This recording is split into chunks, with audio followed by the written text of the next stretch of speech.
Assalamualaikum warahmatullahi wabarakatuh.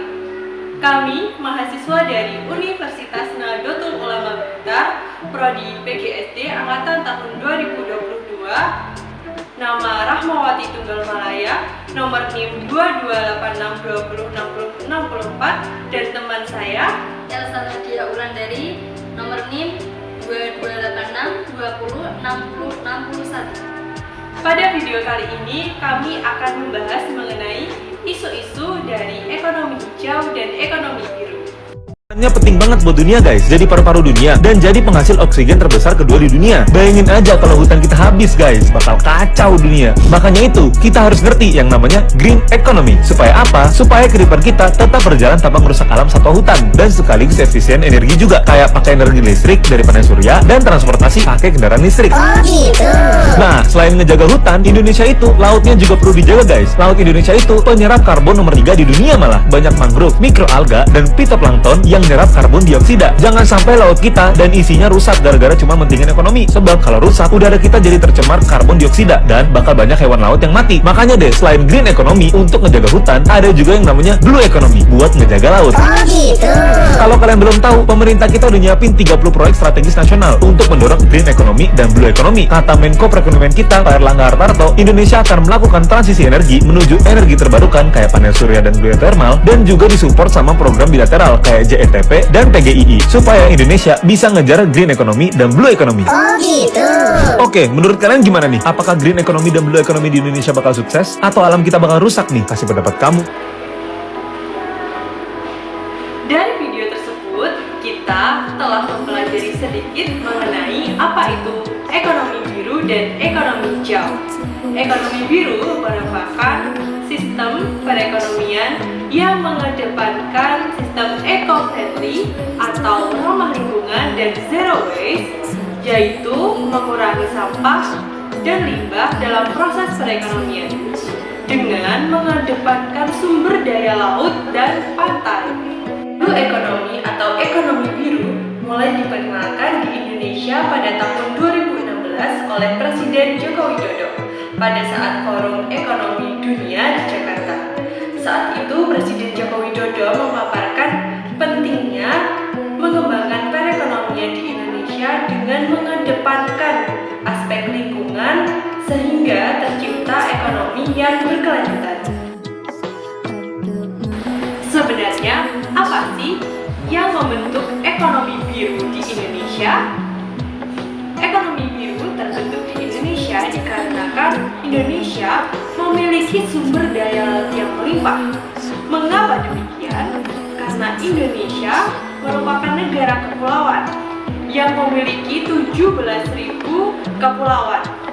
Itu yang menyebabkan Indonesia memiliki berbagai sumber daya laut seperti ikan, terumbu karang, bahan tambang, industri kelautan, dan juga pariwisata. Dari hal tersebut, Indonesia menerapkan ekonomi biru secara berkelanjutan dengan sistem ekonomi biru.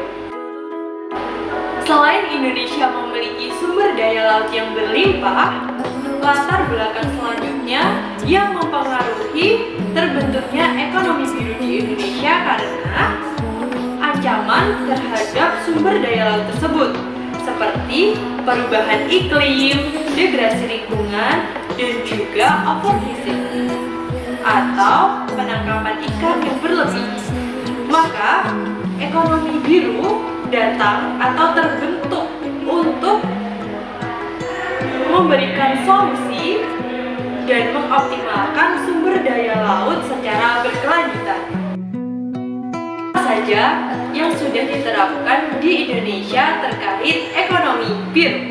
Yang pertama, ada penangkapan ikan menggunakan jaring insang atau juga bisa menggunakan pancing toda, serta penangkapan ikan dengan ukuran tertentu. Yang kedua, pengolahan limbah sampah seperti program Bali Fokus yang mengajak masyarakat untuk membersihkan sampah lalu dijadikan sebagai kerajinan.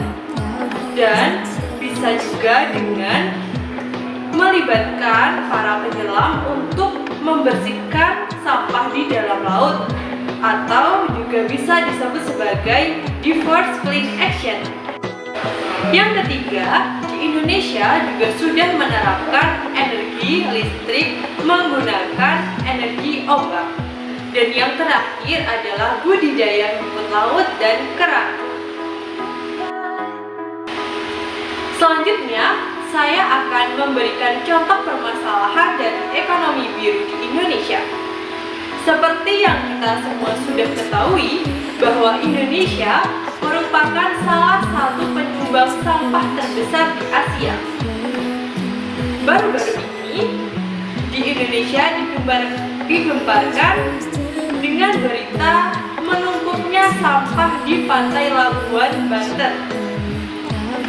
Sehingga ada grup yang bernama Pandawara Group menyuruhkan kepada seluruh masyarakat dan juga instansi pemerintahan untuk membersihkan sampah di daerah tersebut. Pantai terkotor dan terburuk yang ada di Indonesia yang melibatkan seluruh kalangan masyarakat dan instansi pemerintahan Provinsi Banten. Check this out, guys!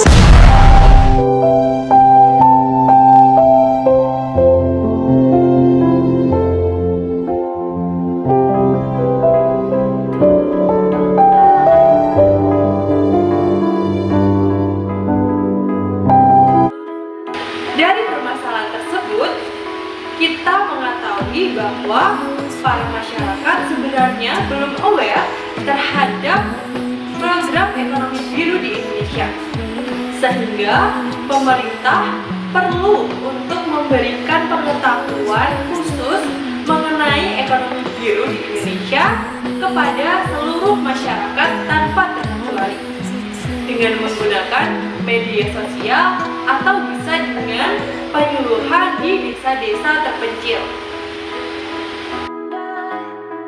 Selanjutnya, kita akan membahas tentang ekonomi hijau. Apa sih ekonomi hijau itu?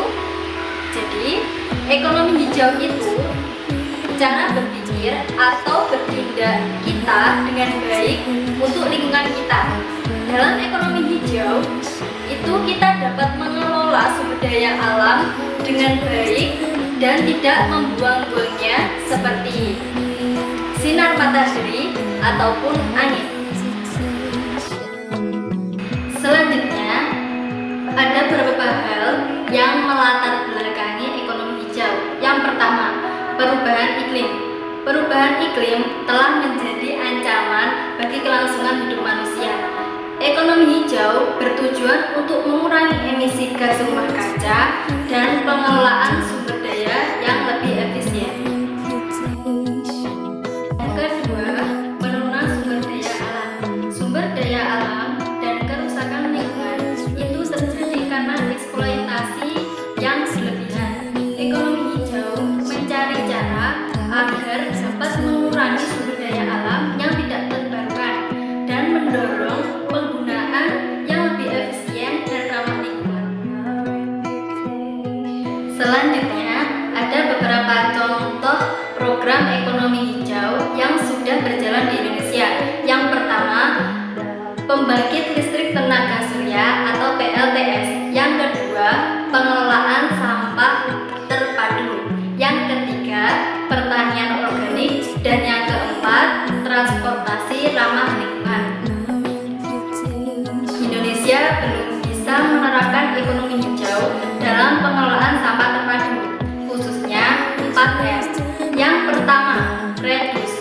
Reduce yakni pengurangan. Yang kedua, reuse. Reuse itu bisa dimaksudkan dengan penggunaan kembali.